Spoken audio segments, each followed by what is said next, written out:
नमस्कार। स्वागत है आप सभी का नीव इंस्टीट्यूट के इस ऑनलाइन प्लेटफॉर्म पर। कैसे हैं आप सभी? आई होप आप सभी अच्छे होंगे। ये क्लास है साइकोलॉजी की और इस साइकोलॉजी की क्लास में आज हम डिस्कस करने वाले हैं एमसीक्यू क्वेश्चंस को। आप सभी जानते हो कि हमने जो है वो एमसीक्यू क्वेश्चंस की एक सीरीज चलाई हुई है, उसी को ही हम आगे बढ़ाते हुए आज एमसीक्यू क्वेश्चंस को सॉल्व करेंगे। ये वही एमसीक्यू क्वेश्चंस हैं जो आपके प्रीवियस ईयर के क्वेश्चन पेपर में आए हुए हैं। तो अपनी क्लास को स्टार्ट करने से पहले कुछ इन्फॉर्मेशन है जो मैं आपके साथ यहाँ शेयर कर देती हूँ। उसके बाद अपनी जो हमारी साइकोलॉजी की क्लास है उसे जो है वो स्टार्ट करेंगे।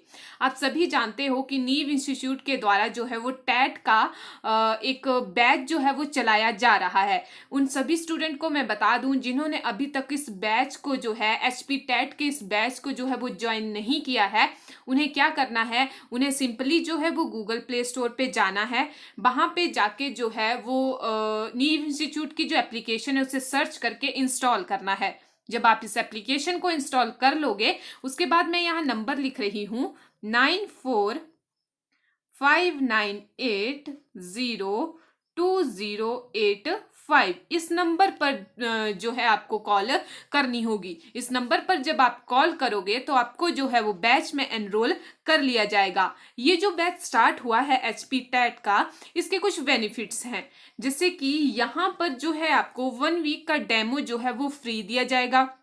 डेली क्लासेस होंगी, वीकली टेस्ट और क्यूजेज होंगे और साथ में डाउट सेशन भी यहाँ पे रखे जाते हैं। ये जो एचपी टेट का बैच है ये मेडिकल, नॉन मेडिकल और आर्ट्स यानी कि तीनों स्ट्रीम के लिए यहाँ पे चलाया जा रहा है। यहाँ पे मोस्ट इंपॉर्टेंट बात सामने ये आती है कि ये जो बैच चलाया जा रहा है इसकी फीस जो है वो कितनी रखी गई है। अगर मैं इसके फीस स्ट्रक्चर की बात करूं तो यहाँ पे इसकी फीस रखी गई है 1999, यानी कि कम से कम 2000 रुपए में आपको जो है यहाँ पर ये एचपी टैट का एक फुल कोर्स, फुल बैच जो है वो देखने को मिलेगा। साथ में एक और इम्पॉर्टेंट बात है, यहाँ पर 20% डिस्काउंट दिया जा रहा है बीपीएल स्टूडेंट के लिए। जो स्टूडेंट बीपीएल कैटेगरी से बिलोंग करते हैं उनके लिए यहाँ पर जो है वो 20% जो है वो लेस कर दिया जाएगा जो हमारा ये फी स्ट्रक्चर है उसमें से। तो ये सारी बातें होगी हमारे बैच से रिलेटेड और साथ में इसके फी स्ट्रक्चर से रिलेटेड। तो चलिए आज की जो हमारी क्लास है एमसीक्यू क्वेश्चन का जो हमारी सीरीज चलाई हुई है उसके जो आज नेक्स्ट हम एमसीक्यू क्वेश्चन को जो है वो सॉल्व करेंगे। तो आपकी स्क्रीन पे फर्स्ट क्वेश्चन आपको दिख रहा होगा। क्वेश्चन नंबर 1 है यहाँ पे, खिलौने, पहनावे की वस्तुएं, घरेलू सामग्रियां, व्यवसायों एवं रंगों को विशिष्ट लिंग के साथ संबंधित करना क्या प्रदर्शित जो है वो करता है। यानी कि खिलौनों को या फिर पहनावों को किसी विशेष लिंग के साथ क्या करना, संबोधित करना। यानी कि जैसे कि लड़कों को बोलना कि आप सिर्फ बस इस ट्रेन इन सब जो हमारे खेलने की वस्तु होती हैं उनसे ही खेल सकते हो। यानी कि जो सॉफ्ट टॉयज होते हैं जैसे गुड़िया होती है वो सिर्फ लड़कियों के खेलने की चीज है, ठीक है। या फिर ऐसे बोल दिया जाता है कि जो पिंक कलर है वो लड़कियों का है, ब्लू कलर जो है वो बॉयज का है। तो इस तरह से लिंग के साथ जो है वो संबोधित करना ये क्या दर्शाता है। ऑप्शन नंबर ए है जेंडर सिद्धांत को, ऑप्शन बी है जेंडर प्रासंगिकता को, ऑप्शन सी है जेंडर रूढ़िवादिता को, ऑप्शन डी है विकास जेंडर की पहचान के लिए। तो यहाँ पर जो सही आंसर होगा यानी इस तरह से जो है लिंग के साथ जो है वो संबोधित करना सामग्रियों को या फिर पहनावे को या फिर खिलौनों को, वो आपके पास क्या कहलाता है, जेंडर रूढ़िवादिता जो है आपके पास कहलाता है। यानी क्वेश्चन नंबर 1 का जो सही आंसर होगा जेंडर रूढ़िवादिता होगा, यानी ऑप्शन नंबर सी जो है यहाँ पे करेक्ट आंसर होगा। क्वेश्चन नंबर 2 है यहाँ पे, वह कौन सी अवस्था है जब बच्चा तार्किक रूप से वस्तुओं और घटनाओं के विषय में चिंतन प्रारंभ करता है। यानी लॉजिकल थिंकिंग जो है वो बच्चे की जो है वो स्टार्ट हो जाती है। ये कौन सी स्टेज है। ऑप्शन नंबर ए है संवेदी ज्ञात्यात्मक अवस्था, ऑप्शन बी है पूर्व संक्रियात्मक अवस्था, ऑप्शन सी है मूर्त संक्रियात्मक अवस्था या ऑप्शन डी है औपचारिक संक्रियात्मक अवस्था। तो अकॉर्डिंग टू पियाजे आप सभी जानते हो जो संवेदी गत्यात्मक अवस्था है यानी सेंसरी मोटर स्टेज है पूर्व संक्रियात्मक यानी प्री ऑपरेशनल स्टेज, डी यहाँ पे मूर्त संक्रियात्मक बोला है कॉन्क्रीट, और फोर्थ आएगी आपकी फॉर्मल ऑपरेशनल स्टेज। तो यहाँ पर जो सही आंसर होगा, जब बच्चा जो है वो लॉजिकल थिंकिंग जो है वो प्रारंभ कर देता है, वो कौन सी स्टेज होगी अकॉर्डिंग टू पियाजे, तो आप सभी जानते हो वो होती है आपके पास कॉन्क्रीट ऑपरेशनल स्टेज। यानी क्वेश्चन नंबर 2 का जो सही आंसर होगा वो होगा आपके पास ऑप्शन नंबर सी, यानी मूर्त संक्रियात्मक अवस्था। आपको साथ साथ में ये जो स्टेजेस हैं इनकी जो ईयर बताए हुए हैं कि इन स्टेजेस के कहाँ से कहाँ जो ईयर हैं वो वेरी करते हैं, वो भी आपको पता होने चाहिए। जैसे सेंसरी मोटर स्टेज आपका बताया गया है 0 से 2 वर्ष, जो आपका पास प्री ऑपरेशनल है वो 2 to 7, जो आपके पास कॉन्क्रीट है वो 7 to 11, और जो आपके पास फॉर्मल है वो आपके पास क्या हो जाएगी, वो होती है आपके पास 11 to 15। ठीक है, तो ये स्टेजेस भी आपको साथ में ध्यान में रखनी होती हैं। नेक्स्ट क्वेश्चन है हमारे पास, क्वेश्चन नंबर 3 है, किस मनोवैज्ञानिक के अनुसार विकास एक सतत और धीमी प्रक्रिया है, यानी डेवलपमेंट जो है एक कॉन्टिन्यूअस और स्लो प्रोसेस है। ये किसके द्वारा, कौन से साइकोलॉजिस्ट के द्वारा ये कहा गया? ऑप्शन ए है कार्लसनिक के द्वारा, ऑप्शन बी है पियाजे, ऑप्शन सी है स्किनर, ऑप्शन डी है हरलॉक। तो ये जो डेफिनेशन है ये किसके द्वारा दी गई है? ये दी गई है स्किनर के द्वारा। यानी क्वेश्चन नंबर 3 का जो सही आंसर होगा वो होगा option number C, that is Skinner. Question number 4 है यहाँ पे, बालक स्वयं से व्यक्तिगत वार्ता करके अपनी समस्याओं का निदान करने का प्रयास करता है। भाषा का ये सिद्धांत किससे संबंधित है? यानी कि जो चाइल्ड है वो प्राइवेट टॉक करता है, और प्राइवेट टॉक करके वो अपनी जो उसकी प्रॉब्लम है, जो उसकी समस्या है, उसका निदान करता है, उसको जो है वो सॉल्व करता है। तो ये भाषा का ये सिद्धांत किससे संबंधित है, यानी प्राइवेट टॉक की बात जो है वो कौन करते हैं? ऑप्शन नंबर ए है वाइगॉस्की, ऑप्शन बी है कोहलबर्ग, ऑप्शन सी है चॉम्स्की, और ऑप्शन डी है पियाजे। तो जो व्यक्तिगत वार्ता की बात करते हैं, यानी बच्चा जो है वो खुद से, जैसे कि आपने देखा होगा कि बच्चा कई बार क्या होता है कि खुद से ही बात कर रहा होता है। जैसे कोई मान लो कोई खिलौना है, उसको वो जैसे अगर वो जैसे पजल वाली जो गेम्स आती हैं, ठीक है, जिसको क्या करना होता है, जो उसके कुछ पार्ट्स होते हैं उनको लगाना होता है, मतलब एक पिक्चर जो है वो बनानी होती है, जो पजल वाली गेम आती हैं, ठीक है। तो उसमें क्या होता है, जो बच्चा होता है वो खुद से ही टॉक करता है, खुद से ही बात करता है कि नहीं इस वाले पार्ट को जो है यहाँ पे लगाऊंगा तो ऐसा होगा, इसका जो सर है यहाँ पे लगेगा, इसका पाँव यहाँ पे, ऐसे जो है वो खुद बातें करता है, प्राइवेट टॉक करता है। तो ये किससे रिलेटेड है? ये वाली बातें जो है वो किसने की है? ऐसे करके वो प्रॉब्लम को सॉल्व करता है। तो ये किसके द्वारा जो है वो कहा गया है? ये कहा गया है वाइगॉस्की के द्वारा। तो क्वेश्चन नंबर 4 का जो सही आंसर होगा वो होगा option number A, that is Vygotsky. उसी तरह से हमारे पास क्वेश्चन नंबर 5 है, बालक के गिरोह की अवस्था कौन सी कहलाती है? यानी कि जो चाइल्ड है उसकी जो ये अवस्था है जिसको गैंग एज भी बोला जाता है, वो कौन सी कहलाती है? ऑप्शन ए है शैशवावस्था, ऑप्शन बी है बाल्यावस्था, ऑप्शन सी है किशोर अवस्था, या ऑप्शन डी है युवा अवस्था।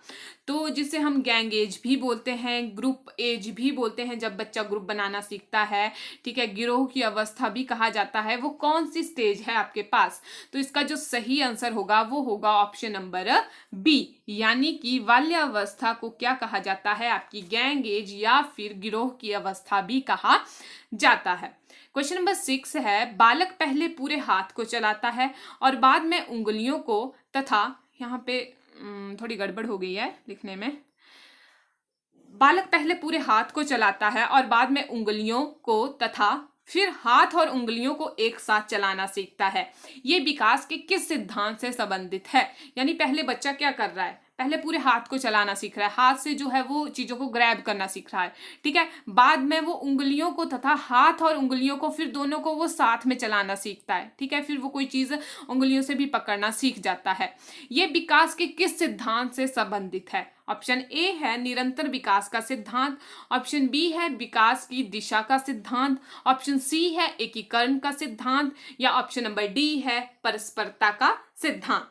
तो इसका जो सही आंसर है, इसमें बच्चा क्या कर रहा है, सबसे पहले तो अपने पूरे हाथ को जो है वो चलाना सीख रहा है, उसके बाद वो फिंगर से भी अपना काम जो है वो चलाने जो है वो लगता है, और बाद में हाथ और फिंगर दोनों का मिलके जो है वो प्रयोग करता है। तो ये क्या है, एक तरह से एकीकरण का सिद्धांत है, इंटीग्रेशन का जो है ये आपके पास प्रिंसिपल है। ठीक है, तो क्वेश्चन नंबर 6 का जो सही आंसर होगा वो होगा ऑप्शन नंबर सी, यानी कि एकीकरण का सिद्धांत। उसी तरह से क्वेश्चन नंबर 7 है हमारे पास, क्रोध संवेग की तीव्रता किस अवस्था में अधिक होती है। संवेग यानी कि आपके पास इमोशन, एंगर जो आपके पास एक इमोशन होता है वो सबसे ज्यादा कौन सी अवस्था में होता है, तीव्रता किस अवस्था में, कौन सी स्टेज में जो है वो होती है। ऑप्शन ए है बाल्यावस्था में, ऑप्शन बी है किशोर अवस्था में, ऑप्शन डी है उत्तर किशोर अवस्था में, या ऑप्शन नंबर डी है प्रौढ़ अवस्था में। तो ये तो सभी जानते हैं कि किशोर अवस्था में जो है वो इमोशंस जो होते हैं वो डिसबैलेंस होते हैं, यानी कि वहाँ पे आपके पास एडजस्टमेंट की प्रॉब्लम भी आती है बच्चों को जब किशोर अवस्था आती है, और इमोशंस में भी इमोशन भी डिसबैलेंस होते हैं। लेकिन यहाँ पे पूछा गया है कि कौन सी स्टेज है, तो वो होती है आपके पास उत्तर किशोर अवस्था, जब आपके पास जो इमोशन होते हैं वो बहुत ही तीव्र अवस्था में होते हैं। तो यहाँ पे क्वेश्चन नंबर 7 का सही आंसर होगा option number D, that is उत्तर किशोर अवस्था। ठीक है, क्वेश्चन नंबर 8 है यहाँ पे, जन्म के समय शिशु के मस्तिष्क का वजन कितना होता है। ऑप्शन नंबर ए है लगभग 350 ग्राम, ऑप्शन बी है लगभग 250 ग्राम, ऑप्शन सी है लगभग 550 ग्राम, ऑप्शन डी है लगभग 750 ग्राम।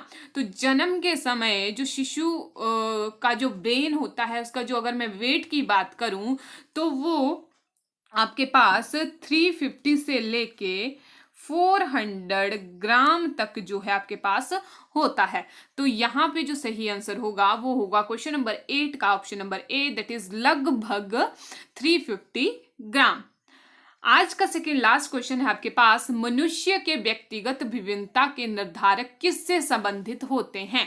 यानी कि जो व्यक्ति होते हैं, जो आपके पास मनुष्य होते हैं, उनमें जो इंडिविजुअल डिफरेंस पाए जाते हैं वो उनके निर्धारक जो है वो किससे संबंधित है। यानी सिंपल सा मैं बोलूं तो जो इंडिविजुअल डिफरेंस है वो किसकी वजह से होते हैं। ऑप्शन नंबर ए है वातावरण के साथ अंत्यक्रिया करके, ऑप्शन बी है वंशानुक्रम से विभिन्नता, वंशानुक्रम में विभिन्नता, ऑप्शन नंबर डी है वातावरण में विभिन्नता, ऑप्शन नंबर सी था पहले, अब डी है वंशानुक्रम वातावरण में अंत्यक्रिया। तो आप सभी जानते हो जो इंडिविजुअल डिफरेंस होते हैं उसके जो निर्धारक होते हैं, यानी किस वजह से हर व्यक्ति एक दूसरे से अलग अलग होता है, उनमें दोनों ही फैक्टर काम में आते हैं। वो दोनों फैक्टर कौन कौन से होते हैं, हेरिडिटी भी और इन्वायरमेंट भी, यानी इन दोनों की अंत्यक्रिया के कारण ही जो मनुष्य होता है उसमें व्यक्तिगत विभिन्नताएं पाई जाती हैं। तो क्वेश्चन नंबर 9 का जो सही आंसर होगा वो होगा question number option number D, that is वंशानुक्रम तथा वातावरण में अंत्यक्रिया के कारण जो है वो मनुष्य में व्यक्तिगत विभिन्नताएं पाई जाती हैं। आज का लास्ट क्वेश्चन है, शिक्षा वो प्रक्रिया है जिसके द्वारा बालक की जन्मजात शक्तियां जो हैं वो बाहर प्रकट होती हैं। ये जो थॉट है ये किसके द्वारा जो है वो बोला गया है। ऑप्शन नंबर ए है फ्रॉवेल, ऑप्शन बी है मॉन्टेसरी, ऑप्शन सी है हेनरी कुक, और ऑप्शन डी है किलपैट्रिक। तो इसका जो सही आंसर होगा, यानी ये जो कोट है, ये जो थॉट है, ये किसके द्वारा दिया गया है, ये दिया गया है फ्रॉवेल के द्वारा, कि शिक्षा वह प्रक्रिया है जिसके द्वारा बालक की जन्मजात शक्तियां जो है वो बाहर प्रकट होती हैं। तो यहाँ पे क्वेश्चन नंबर 10 का जो सही आंसर होगा वो होगा option number A, that is Froebel. तो ये थे आज के कुछ 10 क्वेश्चंस जो आपके प्रीवियस ईयर के क्वेश्चन पेपर से उठाए गए थे। आई होप ये सेशन जो है वो आपको अच्छा लगा होगा, और इसी तरह की एमसीक्यू सीरीज को देखने के लिए, एमसीक्यू सीरीज को फॉलो करने के लिए आप नीव इंस्टीट्यूट के चैनल को सब्सक्राइब कर सकते हैं। मिलते हैं अपनी नेक्स्ट वीडियो में, तब तक के लिए thank you, have a nice day.